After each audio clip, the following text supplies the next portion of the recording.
Bueno, estamos en el tema 4, métodos de investigación en el estudio de las diferencias individuales. En este tema analizaremos la aplicación del método científico al análisis de la variación individual, la investigación de las diferencias individuales atendiendo a los distintos paradigmas que han imperado, como el paradigma correlacional y el paradigma experimental, el correlacional que es el propio de la psicología diferencial clásica. Los principales diseños de investigación en el estudio de las diferencias individuales clasificados en función de la manipulabilidad de la sexta, ex post facto y quasi experimentales, y la temporalidad, que son longitudinales, transversales o secuenciales transversales, que son los combinados. ¿Vale? Aquí tenemos un cuadrito que nos pone los paradigmas, que pueden ser experimental, que es estímulo-respuesta, o correlacional, respuesta-respuesta, y los diseños de investigación, que pueden ser con manipulabilidad, que entran dentro de la manipulabilidad, lo del ex post facto o cuasi experimentales, y dentro de los temporalidad, longitudinales, transversales y secuenciales transversales, que son los combinados. Vale, fase, vamos a ponerlo bien. Aquí. Fase en el método hipotético deductivo. Las fases en el método hipotético deductivo representan un proceso estructurado que permite el avance científico general. Es un método que combina tanto la inducción como la deducción. Existen dos niveles globales: el nivel empírico, que incluye la observación de datos, la organización para su procesamiento, la verificación de hipótesis, y el nivel teórico, la inducción, deducción y la elaboración de leyes y teorías que dentro de la investigación constantemente se van revisando. El proceso de investigación inductivo hipotético deductivo, como la espiral de Cattell, integra la metodología empírica, método analítico inductivo, con la metodología racional, método hipotético deductivo. O sea, la metodología empírica, que es el método analítico inductivo, con la metodología racional, que es el método hipotético deductivo. La espiral representaría las distintas fases que están ordenadas secuencialmente y que progresivamente van evolucionando cada vez más en una sucesión constante de ciclos inductivo, hipotético, deductivos. Aquí tenemos el cuadrito, ¿vale? Con la inducción, la deducción, aquí la hipótesis, en fin. Esto. El cubo de datos de Cattell. El cubo representa la materia prima de cualquier investigación. Las distintas técnicas que se deben utilizar según el objeto de estudio para recoger los datos de interés, según Cattell, existen tres fuentes de variación. Una son las personas, que son los individuos, otra es las situaciones, mediante test, y otras son las ocasiones, que sería el tiempo. Cada una de estas tres dimensiones se puede representar en un cubo. El cubo representa los distintos tipos de relaciones bivariadas que pueden realizarse entre las variables que se están estudiando. Cuando se estudian relaciones bivariadas, debemos tomar dos variables y dejar una tercera variable constante. ¿Cuántas posibles combinaciones de relaciones bivariadas podrían existir dejando constante la tercera variable? La matriz primaria contemplaría tres combinaciones posibles: las personas test, ocasiones test y ocasiones personas. Aquí tenemos el cubo de datos de Cattell, ¿vale? Con la técnica R, la técnica Q, la técnica P, la técnica O, la técnica S, la técnica T, ¿vale? Aquí serían las personas, aquí serían los test y aquí las ocasiones. ¿Vale? La matriz primaria siempre personas test, que sería la R, ocasiones test, que sería la P, ocasiones personas, que sería la S. Y la matriz transpuesta serían test personas, sería la Q, test ocasiones sería la O y test ocasiones sería la T. Vamos a verlo mejor. Y esto habría que... vamos a ver, tener una forma de memorizarlo. Si el objeto de estudio es diferente a esas tres matrices primarias, podríamos encontrar que, al transponer las variables y centrarnos en la otra variable que queda de las dos que se están relacionando, tendríamos otras tres posibles combinaciones, siendo en total 6 posibles combinaciones, tantas como caras tiene un cubo. El primer par de combinaciones alude a las técnicas R y Q. Estas técnicas realizan la evaluación de un solo momento, estudios transversales. En una sola ocasión se recoge toda la información necesaria para hacer la investigación. En un segundo par de posibles relaciones bivariadas de la matriz primaria y transpuesta son las técnicas P y O. Estas técnicas se centran en estudiar a un solo individuo en diferentes ocasiones a lo largo del tiempo. Y el tercer par de posibles relaciones bivariadas son las técnicas S y T. En este caso, las situaciones test son la variable que se deja constante. Consiste en estudiar a las personas en un aspecto concreto en diferentes ocasiones. Entonces tenemos que vamos a ver, la RQ sería donde se recoge, R de recoge la información, ¿vale? Necesaria para hacer la investigación. Ok. Serían los estudios transversales, RQ. Vamos a memorizarlo así. R que recoge la información. Ahora, la segunda posible matriz sería PQ. Bueno, pues aquí se centra en estudiar, vale, P de persona, un solo individuo, P persona a lo largo del tiempo. Vale, persona O, ok, PO, persona, una sola persona. Y aquí, sin embargo, las técnicas, la última y tercera posible relación sería S y T, que aquí es en el caso de las situaciones test. S de situaciones, T de test, ¿vale? Y estudia personas, no una sola, como la de antes, ¿vale? En un aspecto concreto en diferentes ocasiones. Recordamos que la O va por tiempo. Tiempo termina en O, ¿vale? Para poder acordarnos. Técnica R es la más utilizada en psicología diferencial. La técnica que en un único momento o de forma transversal estudia la relación entre personas y test, pero se centra en los test. A través del análisis de los datos mediante la técnica de análisis factorial de toda la complejidad de datos existentes o conductas observables, se pueden extraer los diferentes factores, dimensiones que subyacen a todas las relaciones tan complejas y que a simple vista no se pueden ver. En este caso, los test están representados por figuras y las personas por colores, por lo que nos centraremos en las figuras.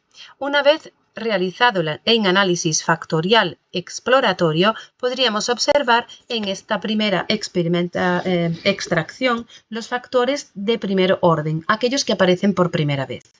En este caso, en el ejemplo, vemos que las figuras se pueden clasificar en 3 grupos, en cilindros, en círculos y en triángulos.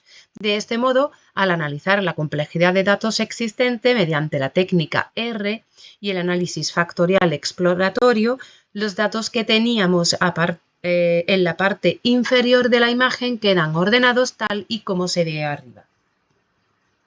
Esta es la técnica R, donde se estudian la relación entre personas y los test, ¿vale?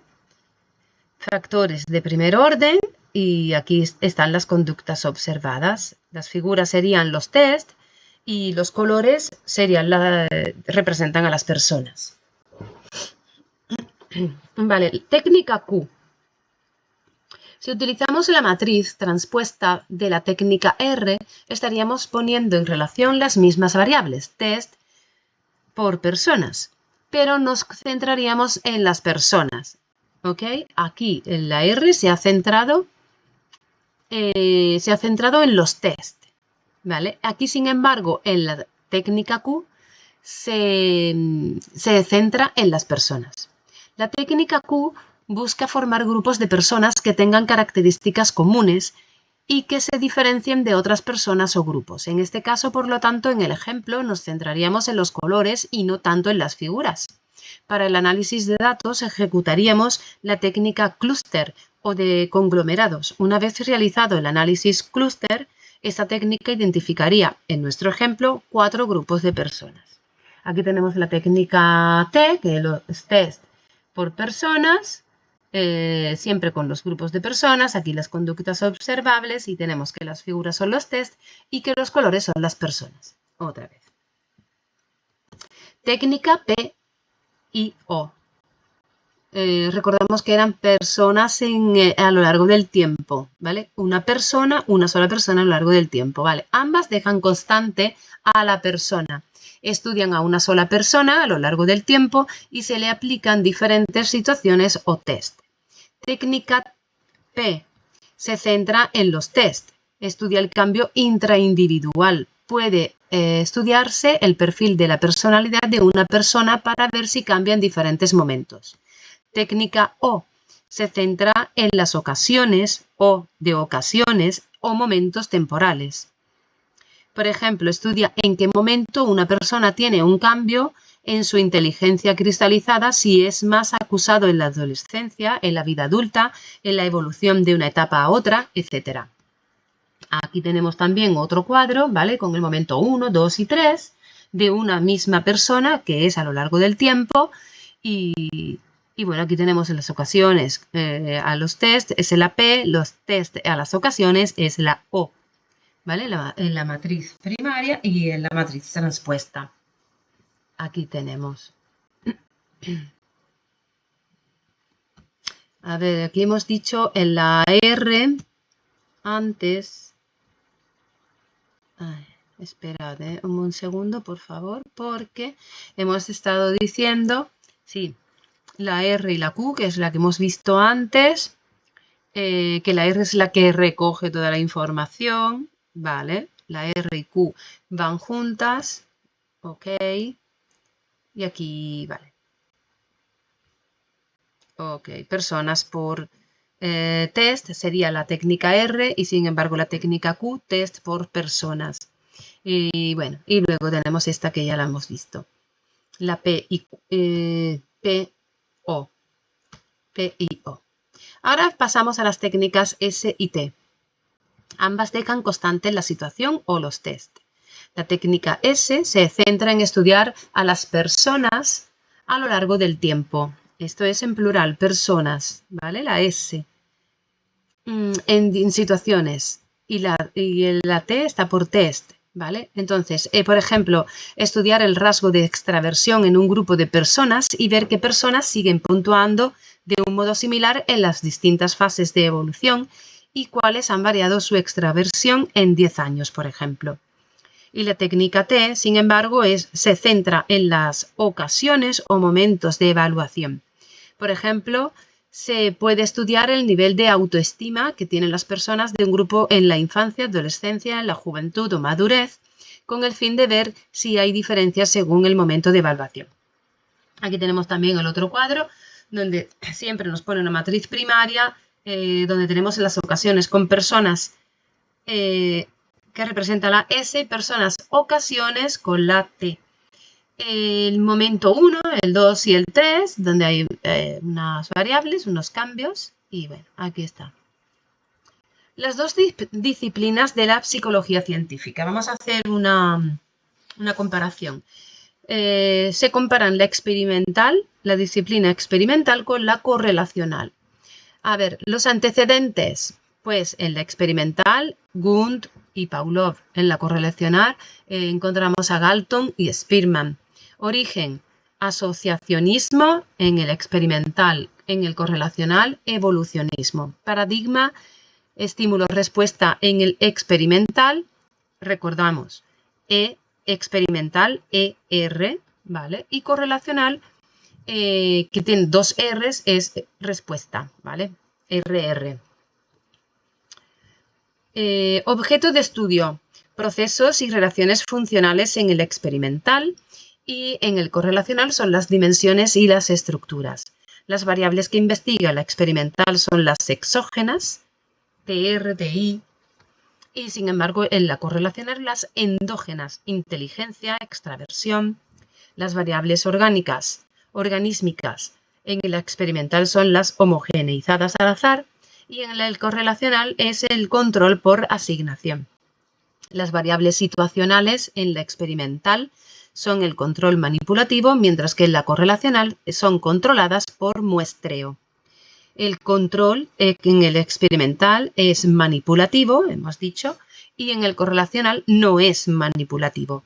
La validez predominante en el experimental es la interna y en la correlacional la externa, la ecológica. El tipo de experimento en la experimental es provocado, en la correlacional es invocado. Estudia la experimental la varianza entre tratamientos, mientras que la correlacional estudia la varianza entre individuos. La varianza de error a desestimar, la experimental las diferencias individuales, sin embargo en la correlacional la varianza entre tratamientos. Va al contrario, ¿eh? O sea, la varianza de error, claro. Entonces vamos a quedarnos mejor con que estudia la varianza de tratamientos en la experimental y la varianza de individuos en la correlacional. Cuando nos pregunten al contrario, le damos la vuelta, cuando le da el error.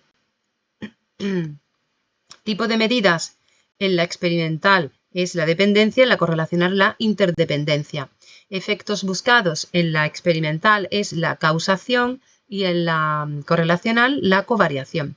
Estadístico en el que se basan, la experimental es en el promedio, la correlacional es en la desviación típica o varianza. Y por último, los procedimientos estadísticos predominantes en la experimental es el ABAR y sin embargo en la correlacional es el AF. Cronbach denominó las dos disciplinas de la psicología científica a la psicología correlacional y la psicología experimental. Fue Cronbach. Eysenck las denominó las dos caras de la psicología. Aunque tienen diferentes objetivos y metodologías, ambos enfoques tienen una gran complementariedad en cuanto al desarrollo científico. Son dos disciplinas muy valiosas de cara a la investigación. La psicología experimental tiene como antecedentes a Wundt y Pavlov, el origen es el asociacionismo inglés, el paradigma desde el que se estudian las distintas investigaciones es el de estímulo-respuesta, es decir, en qué medida la manipulación de una variable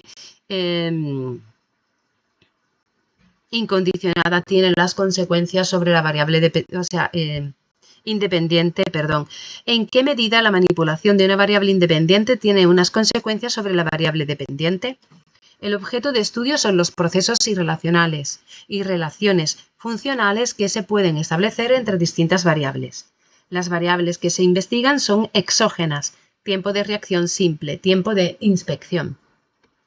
Las variables organísmicas son homogeneizadas al azar. Las variables situacionales se realizan a través de un control manipulativo, es decir, lo que impera en el contexto experimental es el riguroso control manipulativo tanto de las variables como de todas las condiciones del experimento, para que no haya otras variables que estén influyendo en la relación estímulo-respuesta. Predomina la validez interna. El tipo de experimento es provocado. El investigador provoca cambios en la variable dependiente a través de la manipulación de la variable independiente. Se centra en estudiar la varianza entre tratamientos. Lo que menos le interesa al investigador experimentalista es la varianza de las diferencias individuales. Esas diferencias individuales son el mayor riesgo que pudiera darse en un estudio experimental, por lo que el investigador trata de neutralizar ese sesgo a través de la asignación aleatoria de los individuos a las distintas condiciones experimentales. El tipo de medidas son las de dependencia. Los efectos buscados son los de causación, un estímulo causa una respuesta, se basan en el estadístico del promedio y predomina el análisis de varianza en el que se comparan diferentes medias. La psicología correlacional. Tiene como antecedentes principales a Galton y Spearman, parten de las teorías evolucionistas o del evolucionismo y de todos los aspectos desarrollados también por Darwin. El paradigma desde el que se realizan las investigaciones es el de respuesta-respuesta, RR. Porque en el fondo no se puede establecer una relación de causalidad, sino más bien relación de covariación. Y además hay distintas variables que covarían o varían conjuntamente.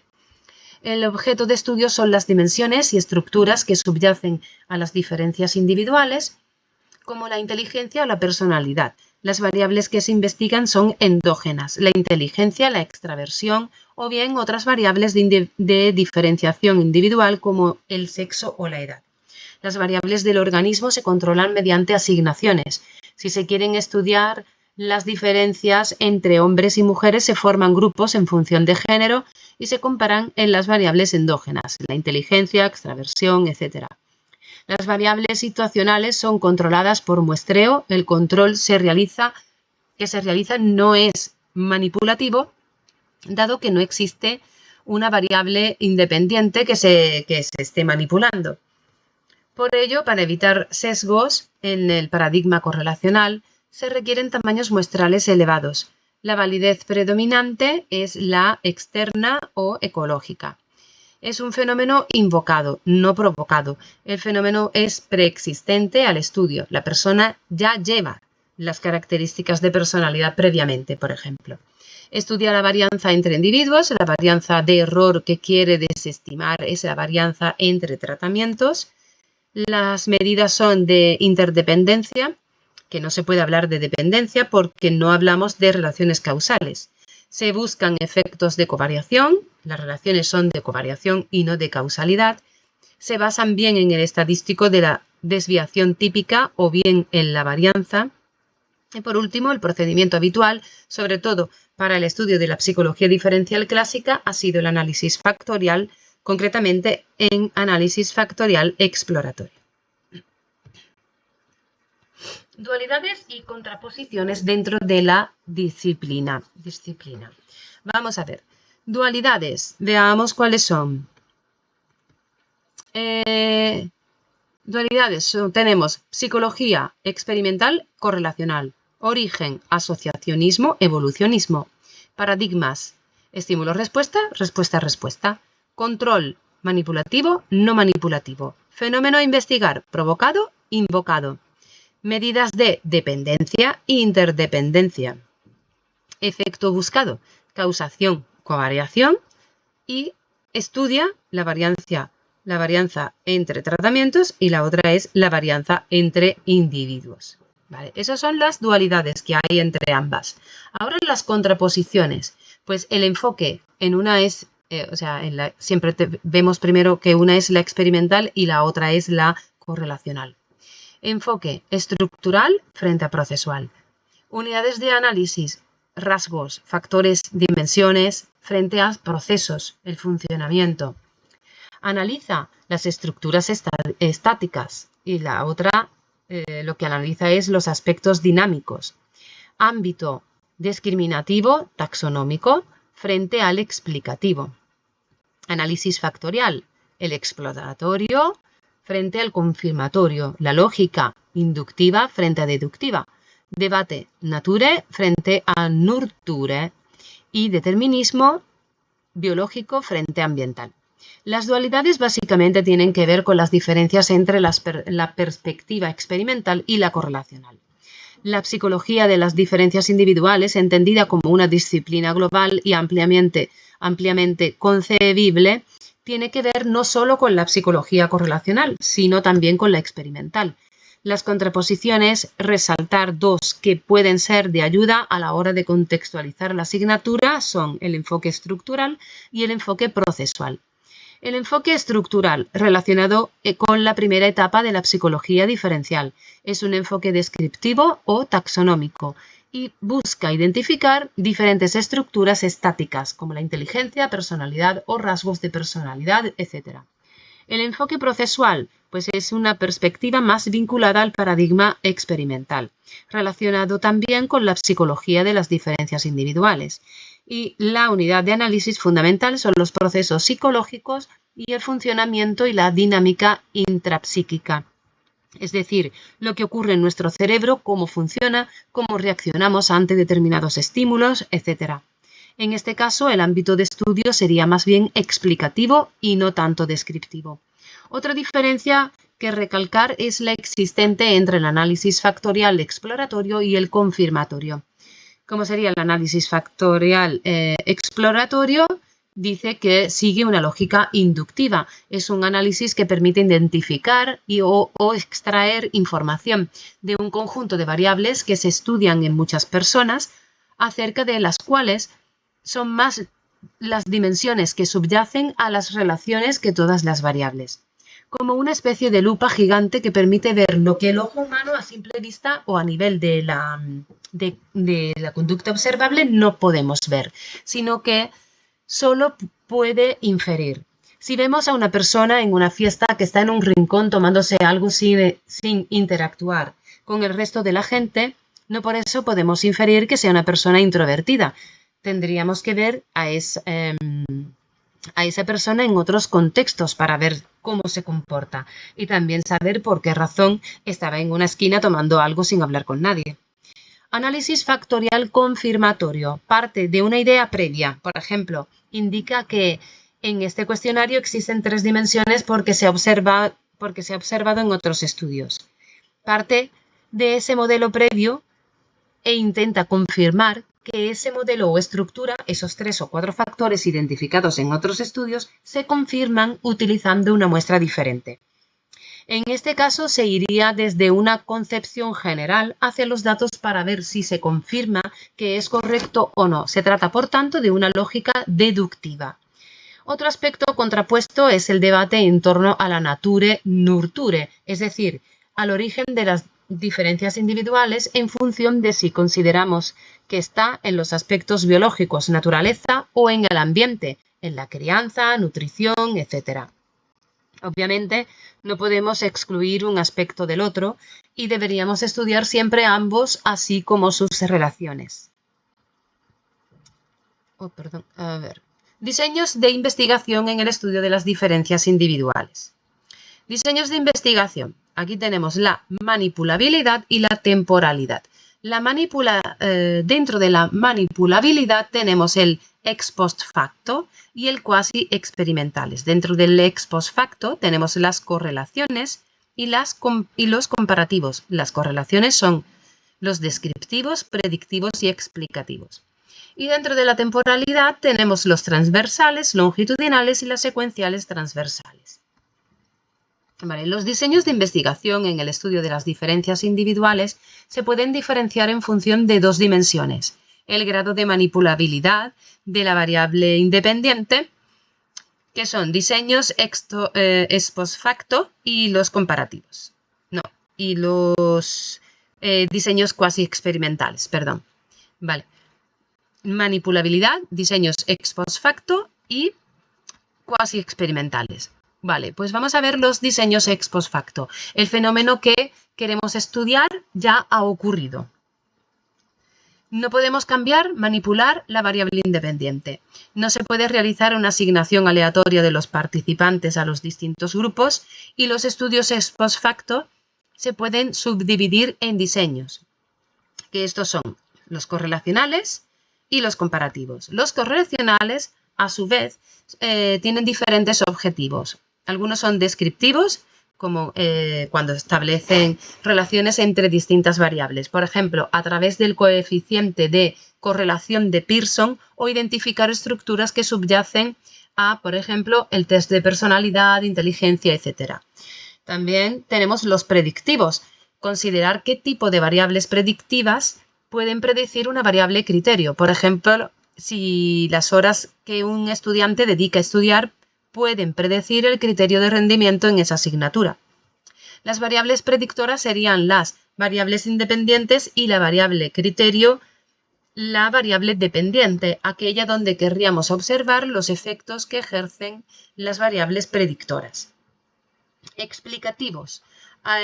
Aunque los estudios correlacionales no serían los más adecuados para realizar inferencias de causalidad entre variables, dado que el tipo de análisis y la consideración de las variables antecedentes consecuentes en el fondo sí permiten realizar ciertas inferencias causales, pero evidentemente no son diseños apropiados para establecer relaciones causa-efecto.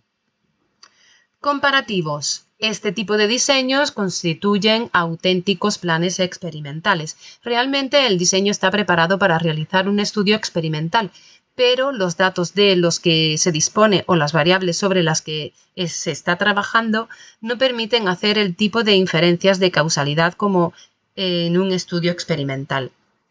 Déficit o limitaciones. También dentro de estos comparativos. No se puede realizar una asignación aleatoria a los sujetos a los grupos experimentales. No se puede manipular la variable independiente. Lo que sí se puede hacer es formar distintos grupos de personas seleccionándolas en función de determinados niveles de la variable independiente. Por ejemplo, formar grupos de personas altas, bajas en neuroticismo. Pasamos a los diseños cuasi experimentales. Siempre dentro de la manipulabilidad. Vale. Los diseños cuasi experimentales. Vamos a ver porque esto se me está. Los diseños cuasi experimentales, ¿vale? No se pueden aleatorizar a los individuos en función de los distintos niveles de la variable independiente. Del mismo modo que en los comparativos sí que podemos seleccionar a personas altas, bajas en distintas variables. Sí se pueden manipular las variables independientes. Se pueden generar distintos niveles de ansiedad mediante un experimento. Por ejemplo, la administración imágenes que generan ansiedad. No manipulamos la ansiedad rasgo de la persona, sino que ejercemos una pequeña manipulación temporal de esa ansiedad para investigar algún fenómeno. Estos diseños representan un puente entre el paradigma correlacional y el paradigma experimental. Vamos ahora con la temporalidad, o momento en el que se realiza la evaluación. Dentro de la temporalidad tenemos los diseños transversales, una evaluación en un único momento, diseños longitudinales, que estudian las diferencias a lo largo del tiempo, y diseños secuenciales transversales. Representan un camino intermedio entre los dos anteriores con el fin de evaluar más cuestiones y eliminar determinados sesgos vinculados a cada uno de los diseños anteriores. Tenemos un cuadro aquí con las estrategias de investigación y técnicas estadísticas. Diseños. Vale, tenemos aquí, bueno, es un explicativo, bueno, es un mapa. ¿Por qué esto se me va para allá? Oh, vale. No, perdón, vamos a ver. Vale. Bueno, no quiere estar bien. A ver si así lo puedo hacer. Nada. Estrategias de investigación y técnicas estadísticas. Vemos los diseños con el ex post facto por un lado y los cuasi experimentales por el otro. Dentro de los ex post factos están los correlacionales y los comparativos. Los correlacionales, los objetivos pueden ser descriptivo, predictivo y explicativo.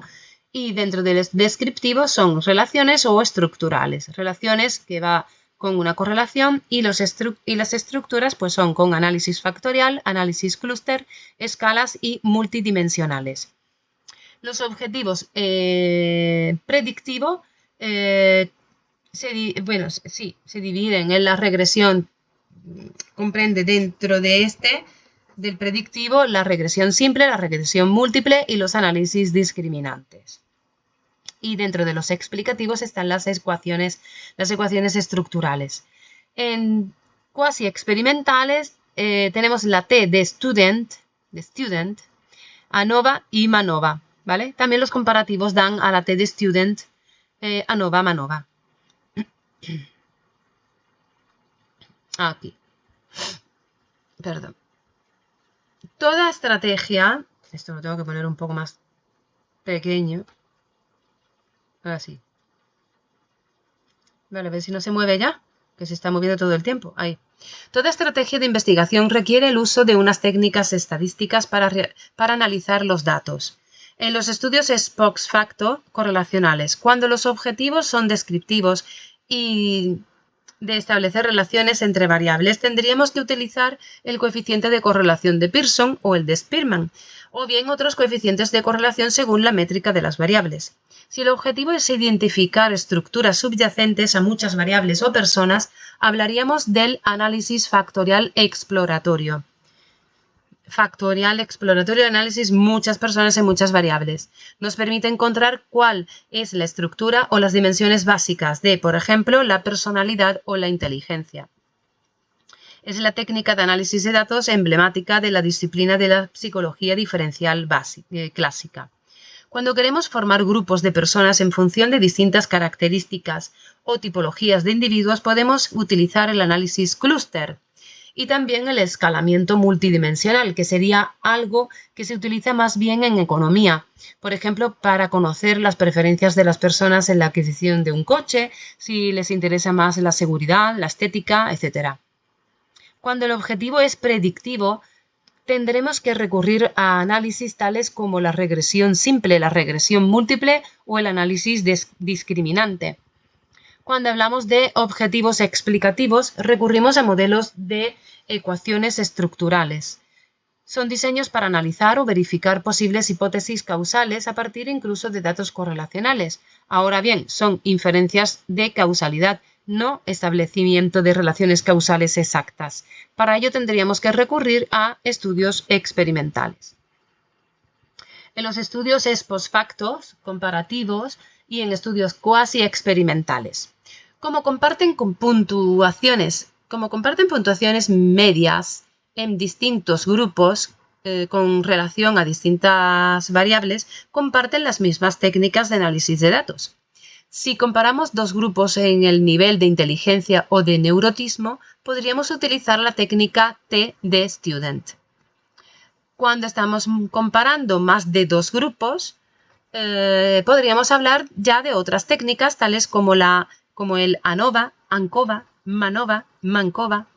De forma resumida, podemos ver cuáles son las diferencias metodológicas entre las investigaciones ex post facto, cuasi experimentales y experimentales. Vamos a ver.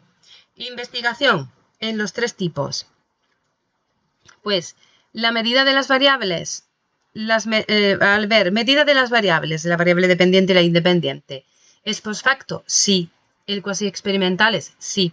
¿Experimentales? Sí. Sí en las tres.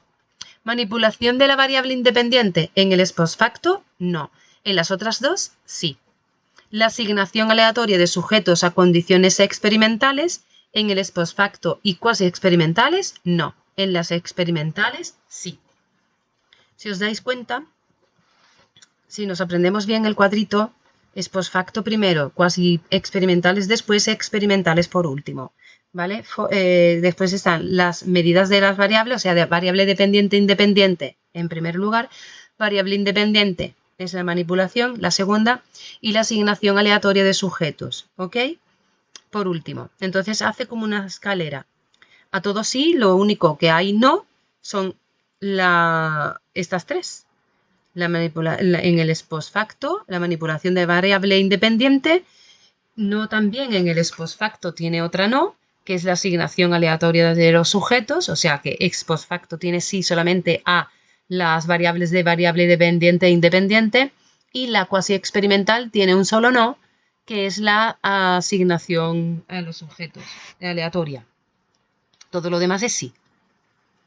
Diferencias entre 5 distintos tipos de diseños. ¿Vale? Pues tenemos el observacional, correlacional, comparativo, cuasi experimental y experimental. Vamos a ver, el fenómeno estudiado está en el primero, observado. En el observacional, observado. En el correlacional, invocado. En el comparativo, invocado. También. Cuasi experimental, provocado, y en el experimental, provocado también. Observado, invocado, invocado, provocado, provocado. El fenómeno que se estudia. Manipulación de la variable independiente. Observacional, no. Correlacional, no. Comparativo, no. Cuasi experimental, sí. Experimental, sí. Vale. las posibilidades grupos experimental y control. Observacional no, correlacional no y los otros tres sí. Asignación aleatoria, observacional, correlacional, comparativo y cuasi experimental no. Y el experimental sí. Aquí hay más noes que síes. Entonces tenemos que ver que el experimental es todo sí. El cuasi experimental hay 2 sí y un no, porque es casi. Entonces solo el último, que es la asignación aleatoria, es no. El comparativo hace no sí no.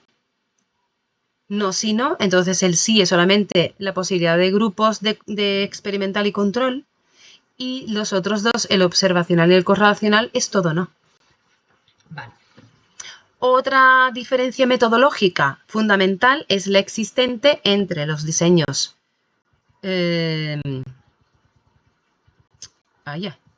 entre los diseños experimentales, entre los diseños transversales y los longitudinales. ¿Vale? En los transversales la recogida de datos es sincrónica, en los longitudinales es diacrónica.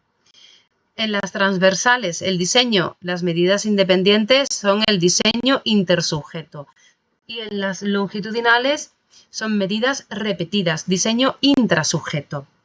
Las transversales, objeto de estudio, son las diferencias entre las edades. Sin embargo, en las longitudinales es el cambio con la edad.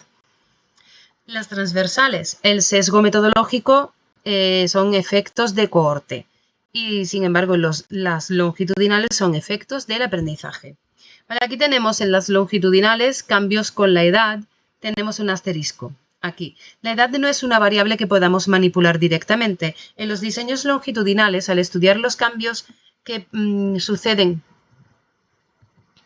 Pero bueno, espera. No sé dónde estoy. ¿Se ha ido? Vale. Perdón. Y además, ¿esto qué es? Que yo esto no lo he leído. Aquí, perdón. Vale, la edad no es una variable que podamos manipular directamente. En los diseños longitudinales, al estudiar los cambios que suceden con la edad, la única manipulación que podemos hacer en los casos es esperar a ver los cambios o la evolución que se produce respecto a la variable dependiente a lo largo del tiempo, es decir, esperar a que el individuo cumpla años. En este sentido, considerando la variable edad de esta forma, los diseños longitudinales tienen una mayor garantía explicativa de los diseños transversales. Como contrapartida, son estudios más difíciles de realizar, ya que los individuos pueden abandonar el estudio y no podríamos disponer de los datos necesarios para realizar una investigación con garantías. Aquí, en los efectos de cohorte, en los métodos transversales, el sesgo metodológico, tenemos 2 asteriscos, vamos a leer. Los efectos de cohorte son las diferencias debidas a la edad en función de las influencias que ha recibido cada grupo de edad o cada generación. Son sesgos metodológicos que no se pueden controlar con un diseño transversal, influencias culturales, ambientales, que son compartidas por cada generación. Diseños transversales. Vale, tenemos distintos grupos de diferente edad. 40, 50 y 60 años. Los que evaluamos en un solo momento y analizamos si son diferentes en inteligencia fluida, inteligencia cristalizada, etc. Para ver qué grupo de edad tiene mayor inteligencia en estas capacidades evaluadas. Esa sería la transversal. Cada grupo. Y en cada grupo se mide en un solo momento eso, ¿no? Pues la inteligencia, son diferentes entre ellos, entre cada grupo. Los diseños longitudinales se realizan en seguimiento de un grupo de personas de forma intrasujeto o intracohorte. Se seguirá esa cohorte de personas nacidas en el mismo año y se les evaluará en diferentes momentos, momento 1, momento 2, etc., para ver si hay diferencias entre el paso del tiempo en distintas capacidades. Sí hay una comparación entre ellos, pero ese es un grupo que va a lo largo del tiempo, a lo largo de los años, y se va haciendo en momento 1, 2, 3, ok, son todos de la misma edad. Diseños secuenciales transversales. Vale, estos diseños son más costosos y difíciles de aplicar, porque combinan diseños transversales y longitudinales. Se seguirá a lo largo del tiempo a varios grupos generacionales, es decir, por ejemplo, los de 60 años y los de 50 años, y se harían evaluaciones en diferentes momentos de forma transversal. A cada grupo también se analiza en cada momento a lo largo de unos años. Por ejemplo, estudiar el nivel de vocabulario en distintas generaciones y ser evaluados en distintos momentos temporales. De esta forma podríamos saber si el nivel de vocabulario tiende a incrementarse con la edad y si hay diferencias en función de los diferentes grupos de edad. Por ejemplo, se puede realizar un estudio para evaluar el rendimiento intelectual medio y su evolución conforme al transcurso de los años. En este caso tendríamos el punto más elevado de rendimiento en torno a los 30-40 años, seguido, aquí como podemos ver en esta gráfica, seguido de un descenso paulatino, no muy pronunciado, pero sí un descenso patente con el paso de la edad. Aquí se podrían distinguir distintos grupos de edad y cohortes y así poder comparar y hacer cortes transversales para ver las diferencias que hay en función de la edad y también con el paso del tiempo. De esta forma podríamos evaluar esta cuestión de manera más sistemática que si se utilizasen estudios exclusivamente transversales o longitudinales. ¿Qué es el análisis factorial? Y ya vamos terminando. Eje metodológico de la psicología diferencial clásica, análisis factorial exploratorio, base de los modelos estructurales de la personalidad, de la inteligencia, etc. Los principales impulsores, ¿cuáles fueron? Pues fueron Spearman y Thurston. Bueno. Objetivos: obtener un número reducido de dimensiones factores que agrume de forma significativa las variables objeto de análisis en constructos útiles para el estudio de diferencias individuales. Máxima variabilidad explicada en función de un número pequeño de factores o fuentes hipotéticamente originarias de la varianza obtenida. Pasos metodológicos son la selección de las variables a factorizar, el cálculo de la matriz de correlaciones entre variables, extracción de la matriz factorial básica, rotación de la solución factorial, que puede ser ortogonal u oblicua, y la interpretación de la matriz factorial.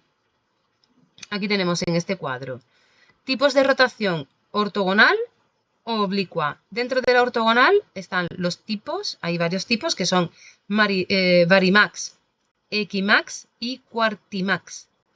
Y dentro de los ortogonales están los factores independientes, adecuación matemática y que es buena técnicamente.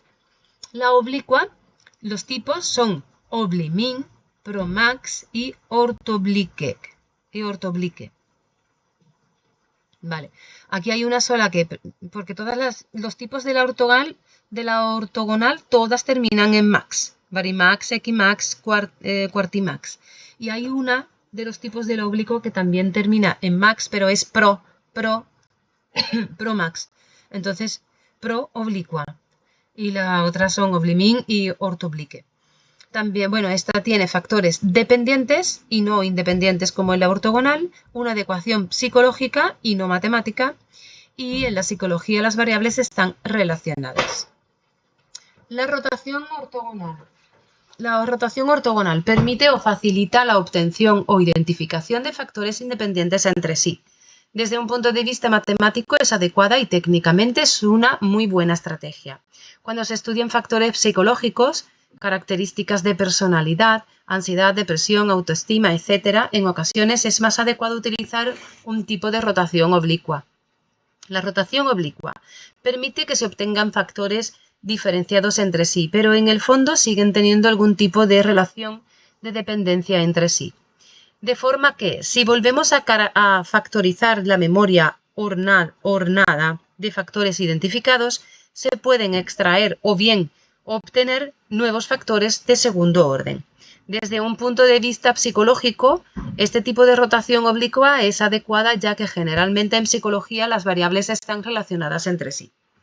El análisis factorial tiene mucho que ver con la geometría. De hecho, las distintas dimensiones que esta técnica identifica se ubican en el denominado espacio factorial. La distancia que existe entre unas dimensiones y otras en cuanto a grados es lo que delimita el tipo de rotación que se ha utilizado. Aquí pone un cuadro, factor 1 no rotado, factor 2 no rotado. Bueno, ahí está. Y aquí tenemos los 90 grados, factor 1, en fin. Si se pone una estructura ortogonal, los distintos factores estarían situados formando un ángulo de 90 grados, maximizando la independencia entre los diferentes factores. El factor 1 rotado estaría en la parte de abajo, el factor 2 rotado estaría en la parte de arriba, y las variables de cada uno de los dos factores estarían en esas líneas que forman cada uno de los distintos factores. Aquí tenemos el cuadro.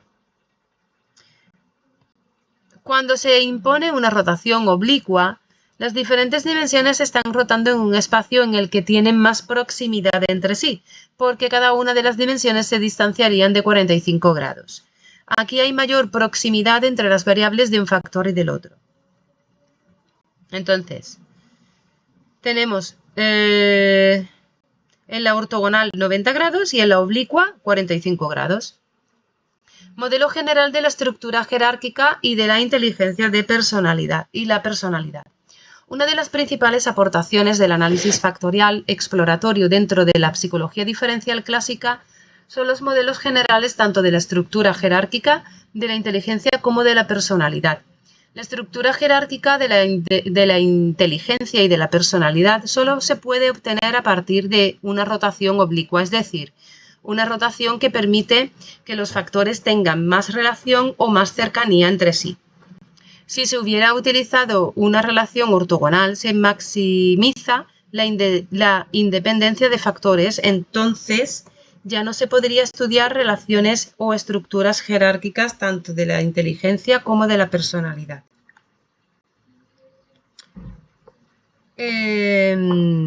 Por lo tanto, cada vez que escuchemos o leamos acerca de la estructura jerárquica de alguno de estos constructos, tenemos que tener claro que para ello se ha realizado un análisis factorial exploratorio utilizando la rotación oblicua. Dentro de lo que es la inteligencia, la primera factorización de esos test nos permitiría obtener como resumen de dimensiones una serie de factores primarios.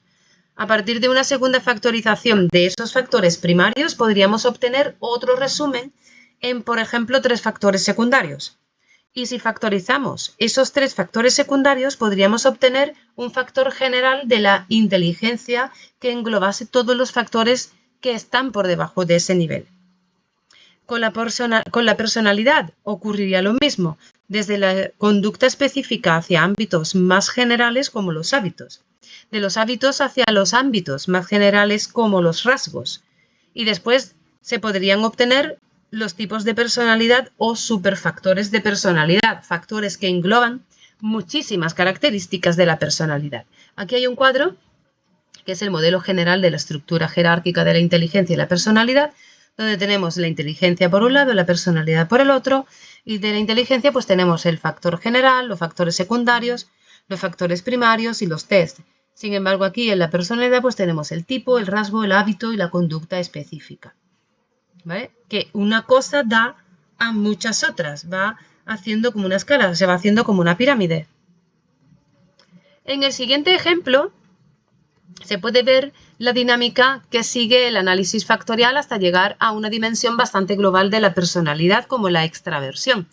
En primer lugar, podríamos hablar de distintas conductas específicas, tales como una persona que habla en una reunión de amigos, una persona que se atreva a iniciar conversaciones con desconocidos, que es capaz de decir que no a otra persona, ser el representante de la escuela o de la clase, etc. Esas conductas específicas se pueden traducir en hábitos o comportamientos habituales que son un poco más globales. Si ascendemos a ese nivel de globalidad, nos podríamos encontrar ya pequeños rasgos como ser hablador, ser abierto, alegre, enérgico, vital, etc. Rasgos que nos caracterizan de un modo u otro a las personas, ¿no? Si factorizamos esos pequeños rasgos de personalidad, nos podríamos encontrar con rasgos un poco más globales, como por ejemplo ser sociable, ser activo y asertivo. Y finalmente, si factorizamos estas tres dimensiones, nos encontraríamos ya con superrasgos o superfactores de personalidad. En este caso, el superfactor de extraversión englobaría al factor que está por debajo de su nivel jerárquico, que es sociable, activo, asertivo, así como al resto de características de personalidad, conductas específicas y hábitos que están también en un nivel jerárquico inferior. Aquí tenemos un cuadrito, ¿vale? Con, por ejemplo, la extraversión, pues ser sociable, activo y asertivo. Y dentro de ser sociable, pues tendríamos ser hablador, abierto, alegre, o dentro de activo sería enérgico y vital. Dentro del asertivo sería dominante, atrevido, líder, ¿vale? Estas son conductas específicas vinculadas a los hábitos, rasgos y al tipo o superfactor extraversión. Entonces, por ejemplo, hablar en una reunión de amigos, recordamos, pues iniciar una conversación con una persona desconocida, decir que no a una persona, ¿vale? Ese tipo de hábitos, de acciones. ¿Críticas al análisis factorial? Pues, a pesar de ser la técnica emblemática de la psicología diferencial clásica, el análisis factorial tuvo una etapa de rechazo o de críticas. Algunas de ellas son muestras no representativas y reducidas, el error en la suposición inicial de linealidad en las relaciones entre variables, la imprecisión y subjetividad de la técnica, como los pesos factoriales significativos, procedimientos de rotación empleados, etc.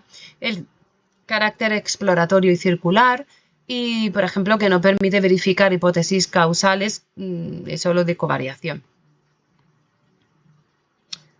Y este es el dado de Cattell, ¿vale? Que lo vemos aquí. Pues bueno, los datos. Datos P.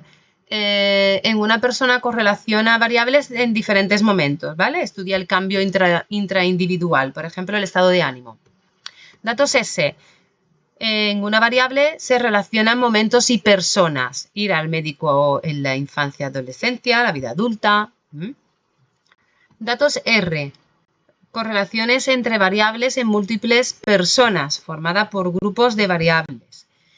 Datos O, en una persona que analiza qué grupo de situaciones le afecta a lo largo del tiempo. Datos Q, correlaciones entre individuos en múltiples variables, forma grupos de personas. Y los datos T es en una variable que relaciona momentos y estudiar el comportamiento altruista en diferentes momentos y momentos, ¿vale? Y hasta aquí. Nos vemos en el siguiente tema. Chao.